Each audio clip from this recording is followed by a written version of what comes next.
ఆధ్యాత్మికవేత్త శ్రీమతి రమాదేవి గారు. ఇప్పుడు అమ్మతో మాట్లాడి మరిన్ని విషయాలు తెలుసుకుందాం. నమస్కారం అమ్మ. నమస్తే అమ్మ. అమ్మ, మనకు శ్రావణ మాసం వచ్చింది అని అంటే మామూలుగా ఉండదు హడావిడి. ఆడవాళ్ళకైతే మొత్తం నెలంతా పండగే. అవును, ముఖ్యంగా కొన్ని వారాలు ప్రత్యేకించి ఆచరిస్తారు. నెలంతా ఆచరించినప్పటికీ విశేషంగా కొన్ని వారాలు, ఉదాహరణకి మంగళవారాలు తీసుకుందాం. మంగళగౌరి వ్రతం ఉన్నవాళ్ళు చేసుకుంటారు, లేని వాళ్ళు విడిగా కూడా మంగళవారాలు 4 వస్తే 4, 5 వస్తే 5 ఆచరిస్తూ ఉంటారు. అసలు నిజంగా కొత్తగా ప్రారంభించాలనుకునే వాళ్ళకి ఏ రకంగా ఈ మంగళవారాల నోము నోచుకోవాలో వివరించండి. ఈ మంగళ గౌరీ నోము అనేది వివాహం అయిన తర్వాతే కాదు, వివాహం అవ్వక ముందు కూడా కన్య చేత తల్లి మంగళగౌరి నోము పట్టిస్తుంది. పట్టించి 4 సంవత్సరాలు నోమిస్తుంది తన ఇంట్లో.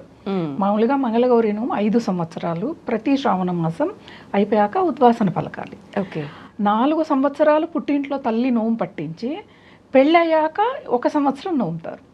అది ఆనవాయితీ. లేదు అసలు పుట్టింట్లో ఉండదు, కొంతమందికి అత్తింట్లో ఉంటుంది. అత్తింటికి వెళ్ళాక 5 సంవత్సరాలు నోముకోవాలి. మొదటి సంవత్సరమే మొదలు పెడతారు. ఏదైనా ఆటంకం వస్తే, మొదటి వారమే పురుడు వచ్చింది అనుకోండి, లేకపోతే ఎవరైనా దాయాదులు చనిపోయారనుకోండి, 2వ సంవత్సరం నోముకోవటానికి ఉండదు. మళ్ళీ 3వ సంవత్సరం అంటే మొదటగా నోము పట్టుకుంటుంది కదా, 3వ సంవత్సరం అంటే తనకు వివాహమై 2వ సంవత్సరం పూర్తయి 3వ సంవత్సరం వచ్చాక ఈ నోమును పట్టుకోవాలి. ఈ నోమే కాదు, ఏ నోమైనా ఏదైనా. ఇప్పుడు మనకి గరుడ పంచమి నోము ఉంది, కేదారేశ్వర నోములు ఉన్నాయి. 1 సంవత్సరం మనకు బ్రేక్ పడింది అంటే ఆ సంవత్సరం ఇంట్లో వాళ్ళు చనిపోవచ్చు, లేకపోతే వీలు అవ్వకపోవచ్చు, అనారోగ్య సమస్యలు అవ్వచ్చు, లేకపోతే ఇప్పుడు అమెరికా లాంటి దేశాలకి పిల్లల డెలివరీలకు వెళ్తున్నారు. బ్రేక్ వస్తే 2వ సంవత్సరం నోమకూడదు, మళ్ళీ 3వ సంవత్సరం మళ్ళీ పట్టుకోవాలి నోముని. మళ్ళీ కొత్తగా స్టార్ట్ చేయాలి. అలా ఉంటది అనమాట. కాబట్టి ఈ నోమైనా అంతే, ఏ నోమైనా అంతే, మళ్ళీ కొత్తగా మొదటి నుంచి మొదలు పెట్టాలి బ్రేక్ వస్తే. కాబట్టి ఈ మంగళవారం, మొదటి మంగళవారం, ఎన్ని మంగళవారాలు వస్తే అన్ని మంగళవారాలు ఈ నోము నోచుకోవాల్సిందే. మంగళగౌరి నోము అసలు అత్యంత ఫలితాలను ఇచ్చేది. అసలు సౌభాగ్యానికి ఇచ్చే ఫలితం అనేది మంగళగౌరి నోము ఇచ్చినంత ఫలితం ఏ నోము కూడా ఇవ్వదనే చెప్పాలి. గౌరీదేవి యొక్క నోము ఇది. కాబట్టి ఇది తల్లే మామూలుగా సాధారణంగా తల్లే తనకు పట్టిస్తుంది. కొన్ని ప్రాంతాల్లో అసలు నోములు వ్రతాలు ఉండవు. రాయలసీమ ప్రాంతాలకు వెళ్తే ఎక్కువగా ఉండవు. కొంతమందికి కర్నూలు జిల్లా, కొంచెం అనంతపురం జిల్లాలో కొంచెం టచ్ ఉంటుంది ఈ నోములకి. అప్పుడు అత్తగారింటికి, ఆ ఏరియాకి అత్తగారింటికి వెళ్తే ఆ నోము ఉంటే వాళ్ళు పట్టిస్తారు. ఒకవేళ ఇద్దరికీ లేకపోతే అవసరం లేదు, ఇంటి సాంప్రదాయం లేదు. ఒకవేళ ఆ అమ్మాయికి ఇష్టం ఉంటే, లేదా ఆ ఇంటి అత్తగారికి ఇష్టం ఉంటే, ఇష్టం ఉందనుకోండి, ఎవరైనా నోముకుంటూ ఉంటే వాళ్ళ ఇంటికి వెళ్ళి వాళ్ళ చేత నోము పట్టించుకోవచ్చు. తప్పేం లేదు, ఇక్కడ దోషం ఏం లేదు, చాలా మంచిది. అసలు ఈ నోము అంత నోముకున్న తర్వాత ఒక సాంప్రదాయం ఉంటుంది. గౌరీదేవి యొక్క పాట ఉంటుంది. ఆ పాట పాడినంతసేపు 5 ప్రమిదలు పెట్టి, ఒత్తులు వేసి, కింద చెంబులో నీళ్లు పెట్టి, పైన ఒక చిన్న పళ్ళెంలో పసుపు, అలాగే సున్నం వేస్తే ఎర్ర నీళ్ళు అవుతాయి. దానిలో ఈ 5 ప్రమిదలు ఒత్తులు ఆవు నెయ్యితో వెలిగించి, ఒక కొడవలి కానీ ఒక చాకు కానీ దాని మీద పెట్టి ఆ పాట పాడుతున్నంతసేపు ఈ అమ్మాయి అలా పట్టుకొని ఉండాలి. దానికి మసి అంటుకుంటుంది ఆ చాకుకి. దాని మీద ఆవు నెయ్యిని రాసి కాటుకగా పెట్టుకుంటారు. ఇక్కడ దీని వెనక శాస్త్రీయత ఏంటిది అంటే, ఈ మనకి శ్రావణ మాసం వచ్చేవారు కళ్ళకళకలు వస్తాయి. అవును, ఇప్పుడు ఆరోగ్యం మీద శ్రద్ధ ఎక్కువైపోయి ఎక్కువగా మనం ఇదే రావట్లేదు. కానీ ఇంతకుముందు ఊర్లో ఒకళ్ళకి వస్తే అందరికి వచ్చేది, స్కూలు పిల్లల్లో ఒకళ్ళకి వస్తే అందరికి వచ్చేవి. ఇప్పుడు వస్తున్నాయి తక్కువ.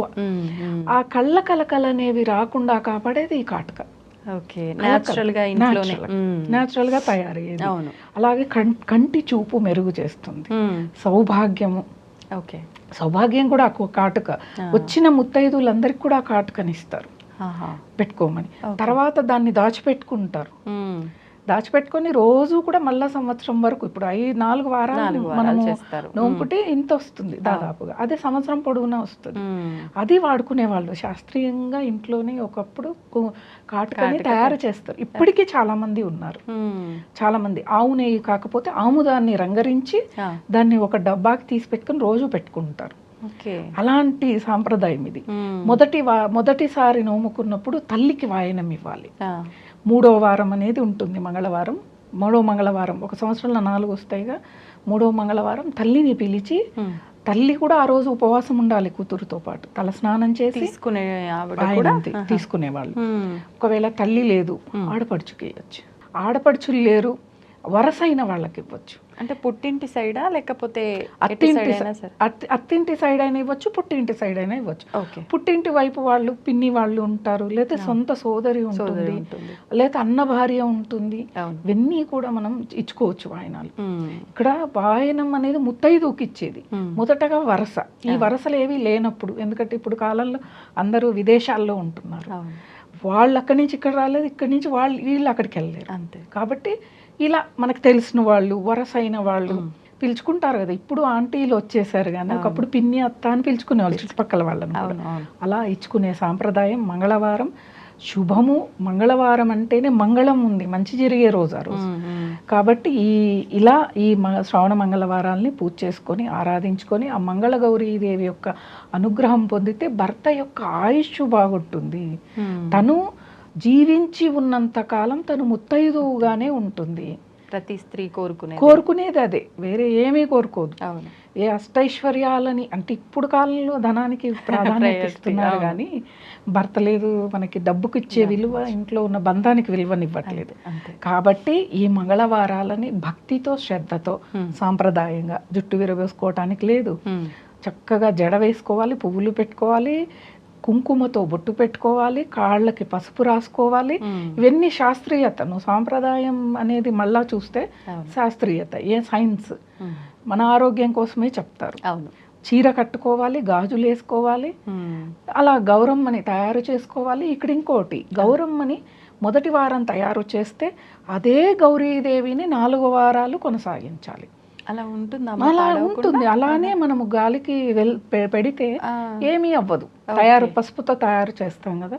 ఇంకా ఇప్పుడైతే చాలా మంది అనేక రకాలుగా కళ్ళు, ముక్కు, చెవులు ఇవన్నీ పెట్టి చేస్తూ ఉంటారు. అంటే ఒక రూపు వస్తే వాళ్ళకి ఏకాగ్రత అనేది. కాబట్టి అలా ఉంటుంది. గాలికి అన్ని పువ్వులు, ఆ పూజ చేసిన అక్షింతలన్నీ తీసేసి అలా పెడితే ఉంటుంది. మళ్ళా వారం కూడా అదే గౌరమ్మని 4 వారాలు కొనసాగించాలి. ఆఖరిన మనము ఏదైనా నదిలోనే ఎక్కడో నిమజ్జనం చేయాలి. ఇది సాంప్రదాయం. లేదు ఒంటికి రాసుకుంటాము, రాసుకోవచ్చు, చాలా మంచిది. ఒంటికి అంటే మళ్ళా నెలసర్లు ఉంటాయి కాబట్టి అవి గుర్తుపెట్టుకోవాలి. కొంతమంది కూరల్లో కూడా వేస్తారు, వేయకూడదు. అమ్మవారిని పూజించి కూరల్లో ఎలా ఉడికిస్తారు, వాడకూడదు. లేదు మీరు ఒక చెట్టు మొదట్లో నీళ్లలో కలిపి చెట్టుకు పోసినా కానీ యాంటీబయాటిక్గా చెట్టుకు ఒక ఎరువులాగా కూడా పని చేస్తుంది, కానీ కూరల్లో వాడుకోవటాలు అవన్నీ చేయకూడదు. ఇలా వాళ్ళ మంగళగౌరి వ్రతాన్ని భక్తి శ్రద్ధలతో చేసుకుని అమ్మవారి అనుగ్రహం అందరూ పొందాలి. సంతోషం అమ్మా, ధన్యవాదాలు.